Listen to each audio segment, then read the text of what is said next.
Hello my friends and welcome to the most comedically insane game that you will probably ever play in your life. Now, I'm going to do a let's play for this game. Not really, no, I'm not going to do a let's play. I'm not.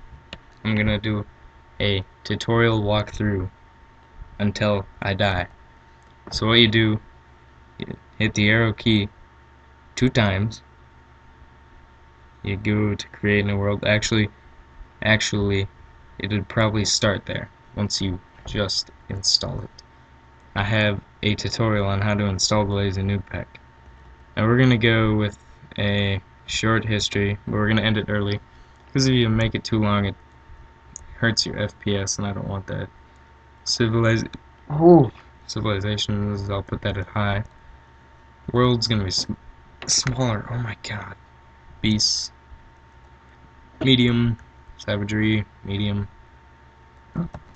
Yeah, medium. Frequent.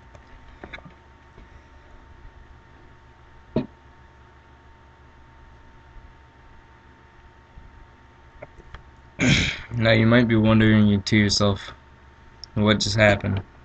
Well, it just created a world in that small amount of time. This created all of this, and this is a complete world.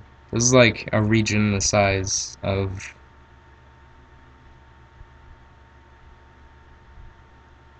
a state, at least a state.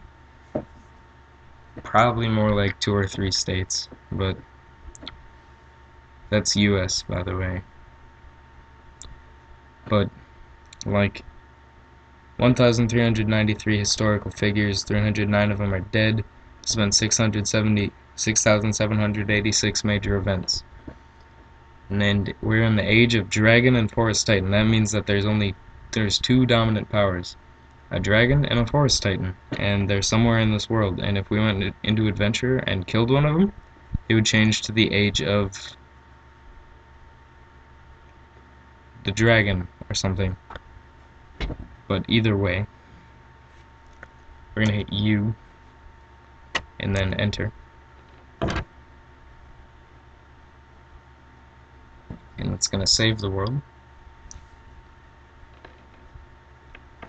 Then we're gonna hit start playing, and the region that we made, Emeka made, Dwarf Fortress.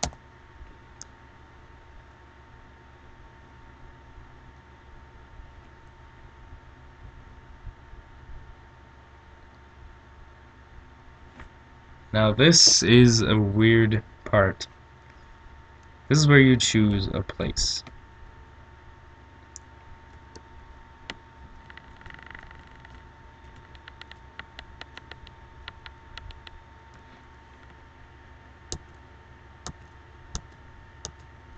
Okay, we're looking for a place with soil, shallow metals, and deep metals, and flux stone if possible, but I don't think there is any. And I have aquifers turned off because they just kind of disable good sites. Oh, here we go. Only 1 shallow metal? No, not good enough. Come on. Dang it.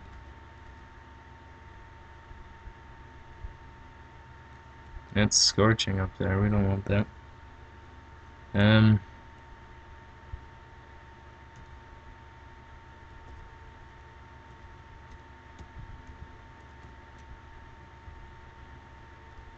Well, guess what we're going without, I guess. We're gonna embark near a river, and you'll find out why way later in the Let's Play. Oh no, we need to find a brook. Right here. No, that is a mountain. That is a Minoliki. And if you hit tab, you can check. We're neighbors with dwarves, elves, kobolds, goblins, and humans, which is good, which means we can go to war with all of them for fun. And everyone has taken all these spots, and there's not much metal This looks fine. Good. You want a temperate temperature if possible. Heavily forested is usually nice. Vegetation thick means you can forage a lot, and surroundings calm. If you're a beginner, you want this because that means there's not going to be packs of wolves killing your dwarves the second you start. Now that may happen later, but not yet. So now you're going to hit E, then enter. And now the Lazy Noob pack will give you a gift. You get to choose the Lazy Noob pack. And that works perfectly most of the time. But we start without animals, so we're going to hit tab to get here. And we're going to start out with 2 dogs and a bunch of bunnies, because, you know, breed like bunnies, you know.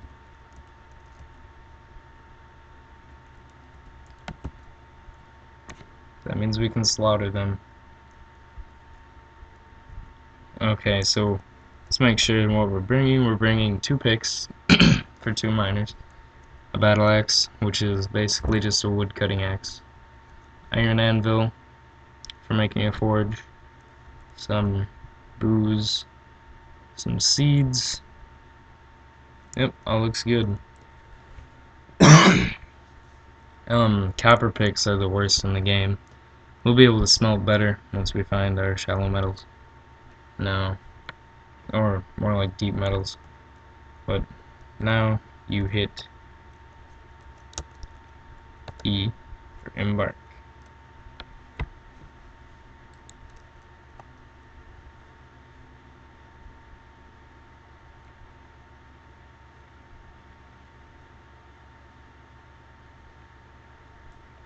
You have arrived after herp.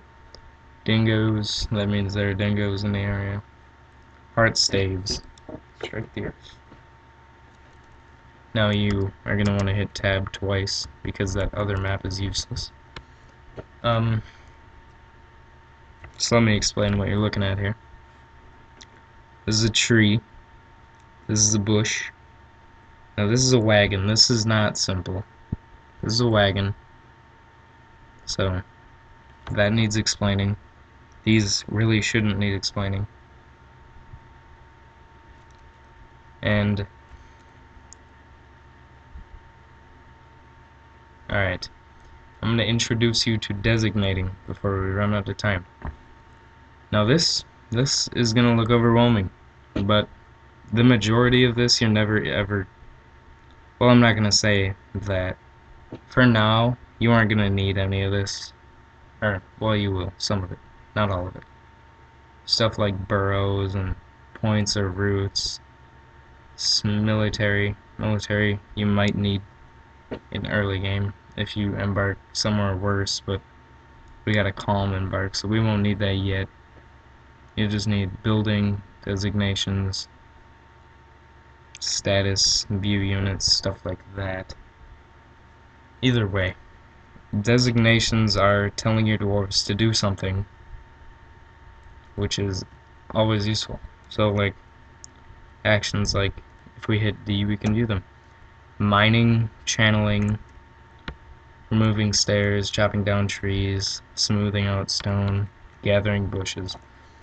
So we need to chop down some trees, because why not? So hit T. Then you move this little X around with your numpad.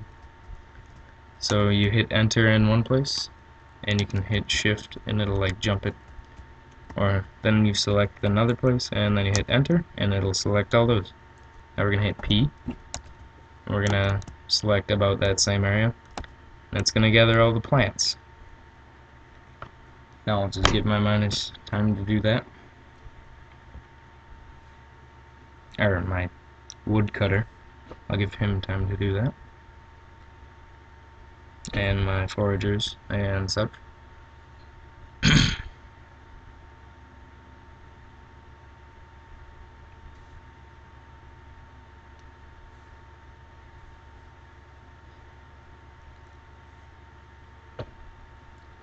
thing about not getting overwhelmed is just take it one step at a time. Just one step at a time.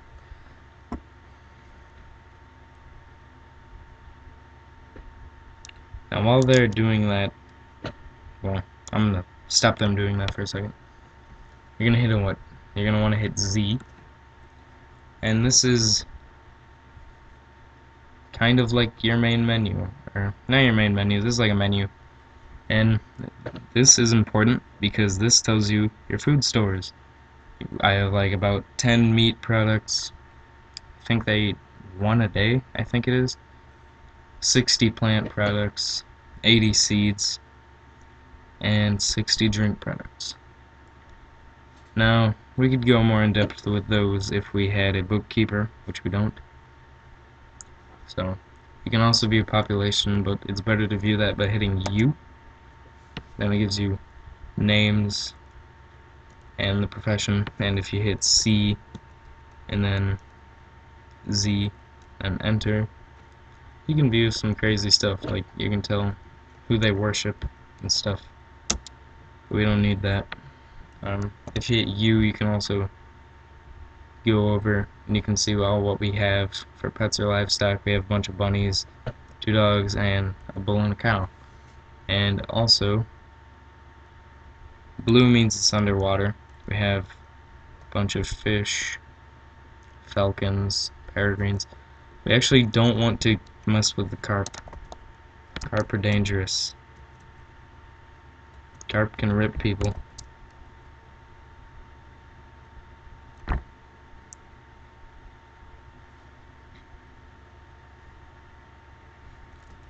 Okay, so now they're done with that. So, introduction to stockpiles. Hit P. And now you see all that we can stockpile. Whoops. We're going to want to hit W for wood. And just like as if you're designating, mark an area for the stockpile. And then the dwarves will drag all the wood into that little area that we designated.